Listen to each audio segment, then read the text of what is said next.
beautiful story. Every day, day in and day out, Buddha was meditating for more than 12 years. Morning he will sit till late night. Next day morning again he will sit till late night. Day in and day out, nothing was happening. The story says, one day he decided,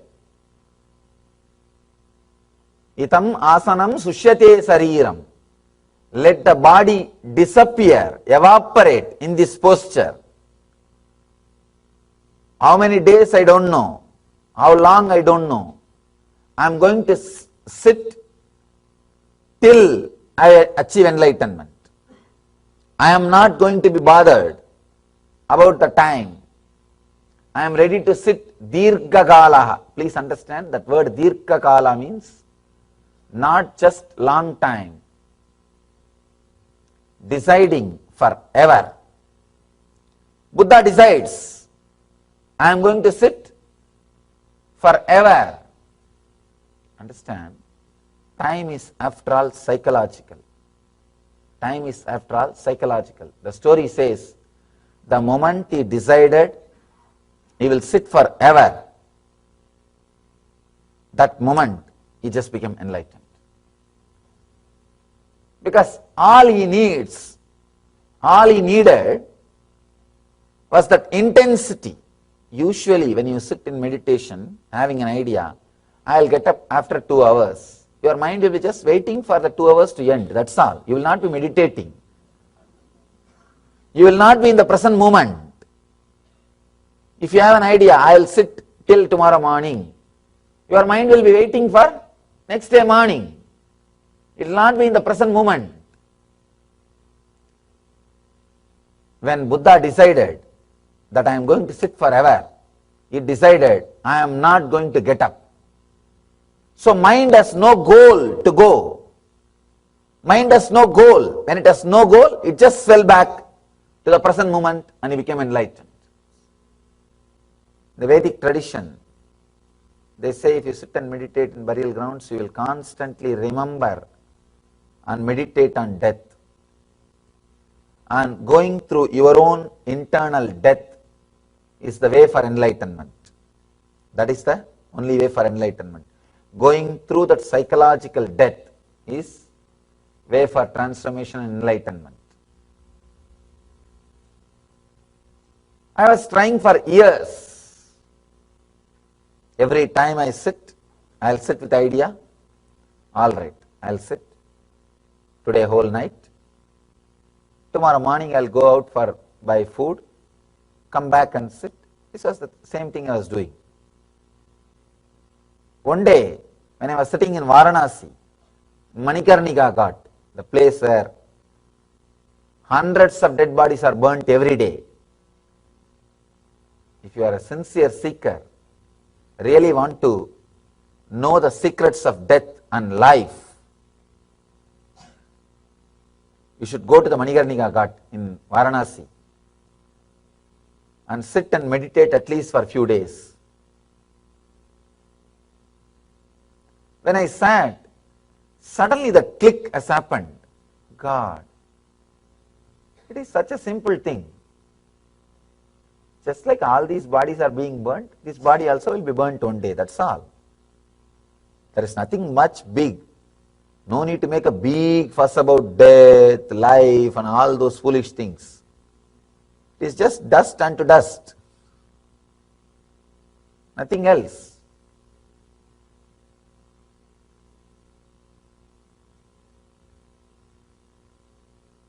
Then I thought, every day I am meditating on death, meditating in burial ground, but still why I am not able to experience that internal psychological death.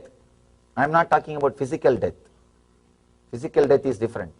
The psychological death is different. If you experience psychological death, suddenly you will see you are enlightened. I thought, why I am not able to experience? Then I decided, either this body should die and I should experience death, or I should have death experience by meditation. I decided to sit. I decided I'll sit and meditate on death till I have the death experience. One day was over.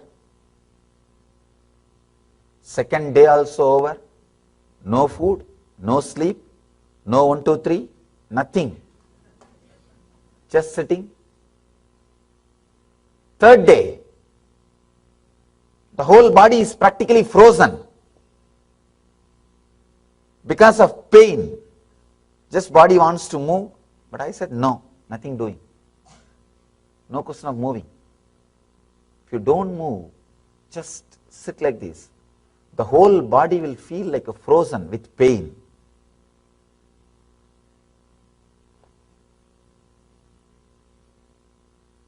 Suddenly, my whole being realized I am serious about my will.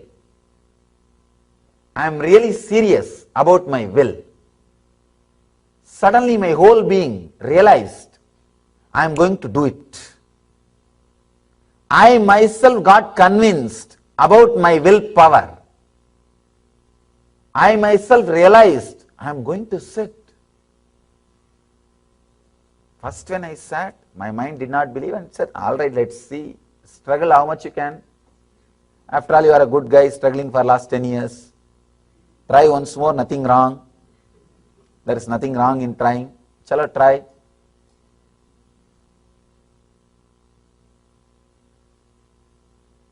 Next day morning, it felt little sympathetic. This fellow is really trying, struggling hard. By third day noon, it got completely convinced. The power which was resisting has lost its hold on the consciousness. The constant doubt which was there, saying, no, once he is tired, he will come out. Once he is hungry, he will get up and go for food, relax. Once this fellow is feeling the hunger, everything will become all right. That part is died. Suddenly, my own being felt so strongly convinced I am going to sit. Still I remember very clearly. One thought, a clear thought, I am going to sit eternally. Dirghagalaha, forever.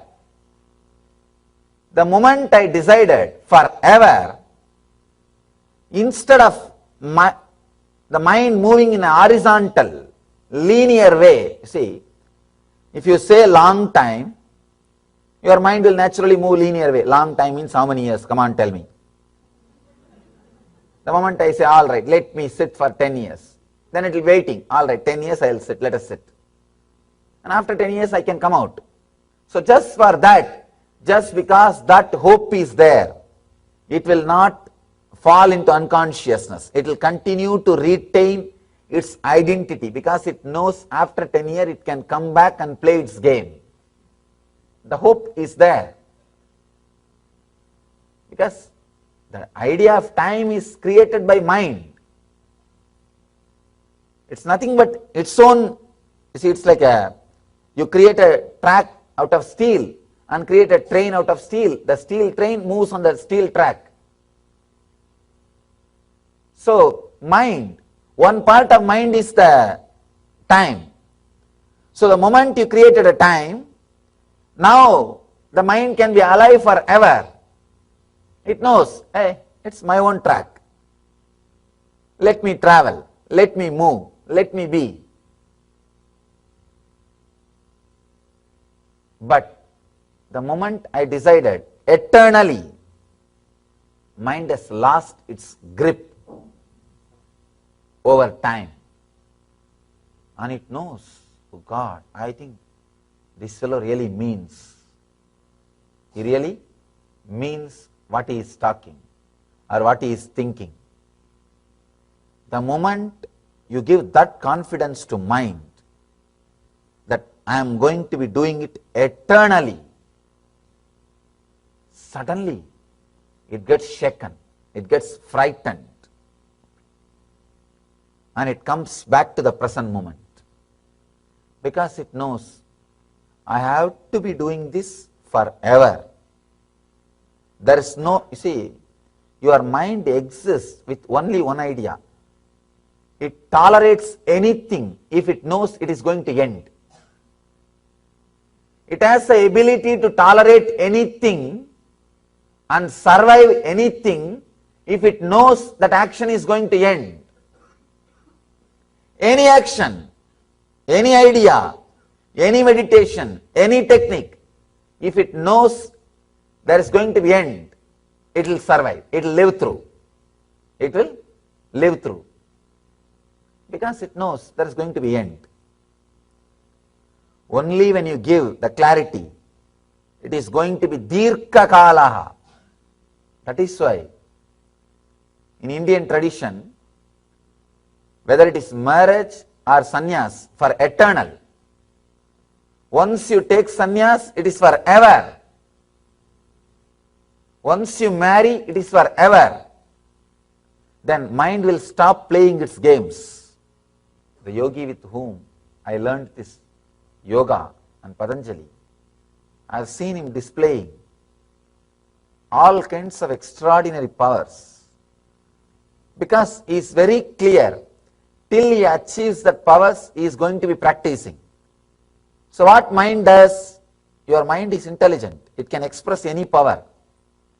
Mind immediately decides, oh God, this fellow is going to torture me with the practice till I reveal the powers to him. Better let me give it now itself. It tries to play with you without giving power and trying to break your practice. If you give a strong idea to your mind, no, you are going to practice till it gives you the power. Suddenly it gets frightened and it says, I know this fellow is going to torture me by doing everything. Let me better give the power now itself. The day, the moment I was able to convince myself, I am going to sit, my whole being was completely convinced. I could see very clearly from the root of the spine that pain spreading all over the body, cruciating pain, requesting me, please move the body little bit and adjust. I was sitting for 2.5 days, no food, and I did not even know 2.5 days passed. Only later on I calculated.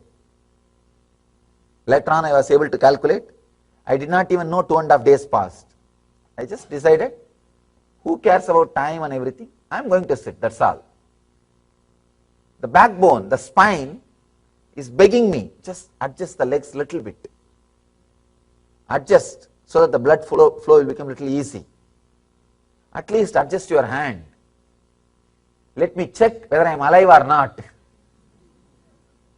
It's literally begging me.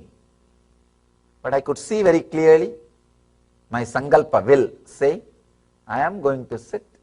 There is no question of moving. The moment this will, that strong will, it says clearly, dirgha kala, I am going to sit eternally. When that conviction landed on my being, I could see very clearly that pain which was there all over the body, every joint I was able to feel, every nerve I was able to feel. Because sitting continuously, what will happen? The whole body just slowly started disappearing. The moment it learned, the practice is going to be eternal, dirgha kalaha, eternal, the mind started withdrawing. It decided, now I cannot survive. Now I cannot survive. Now I cannot stand. See, if you have some visualization for your mind, if you say 12 years, after 12 years I will get up, it will wait. It will survive for 12 years. Anyhow, I am going to get up after 12 years. Let me push the time, push the time, push the time. It will be sitting and altering your clock. Now really, if you fall in love with somebody and you are waiting to meet that person next day morning, You can see late night you will be sitting and adjusting the clock. When will the time become 4 o'clock, morning, early morning? I can get up and get ready and go and wait in the park.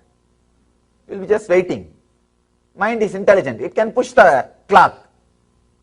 It can push the time.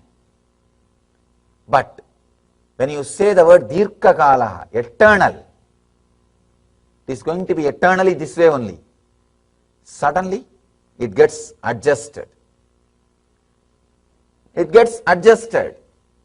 And it came back to the present moment and said, all right, I cooperate with you.